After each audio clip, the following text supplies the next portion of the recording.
Okay, I'm back, and so now we're going to go to 3.6 billion years ago, and so on our cosmic calendar, this is going to be March the 20th, and at this time, the Earth has its first kind of life. We don't exactly know how it came into being. There are some theories that state how it did that, and so if you're interested in that, if you want to hang around for the very last lesson that I do in Introduction to Astronomy, we talk about how life could have evolved, but not in this episode. So, the first life was chemosynthetic bacteria. So, this would be a kind of bacteria that would live off of chemicals that would come out of underwater volcanoes. So, we call these underwater smokers. And these underwater volcanoes give off lots of different kinds of chemicals, and then these bacteria would have eaten those chemicals and used them as their energy source and as their source of carbon. Now you might be wondering, well, why couldn't life evolve at the surface of the Earth? Well, that's because the ozone layer still was not in effect. And the ozone layer protects us against ultraviolet radiation.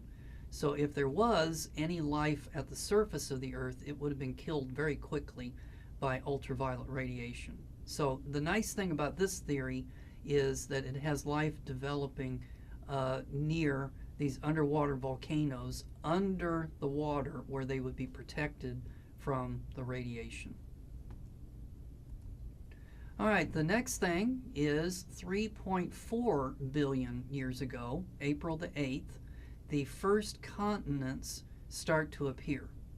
So before this time, Earth was a water planet, okay, but due to volcanism, small islands begin to pop up, and then because of plate tectonics, you have subduction zones where one plate is going underneath another one and is melting, and then more granitic type rocks are coming up to the surface, so that the islands are very slowly being modified to become granitic instead of mafic.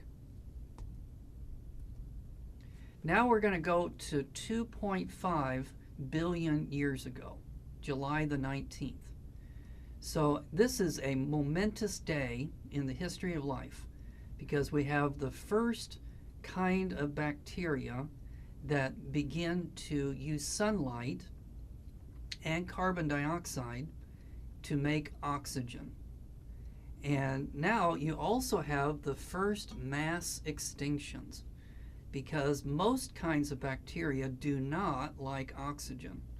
And so this kind of bacteria that started to produce oxygen started to kill off a lot of bacteria that did not like oxygen. So this would have been your first mass extinction event would have occurred with the birth of this kind of bacteria that started to produce oxygen. Now, at first, where does this oxygen go? So it didn't really go into the atmosphere. Instead, the oxygen dissolves into the water and it begins to react with iron that's in the water. Because remember that the ocean floor is made up of mafic and ultramafic types of rocks that contain lots of iron. So the oxygen begins to combine with the iron and it starts making rust, hematite. And that rust just basically settles on the ocean floor, and layer after layer after layer of it builds up until basically all of the iron in the ocean is used up by this process.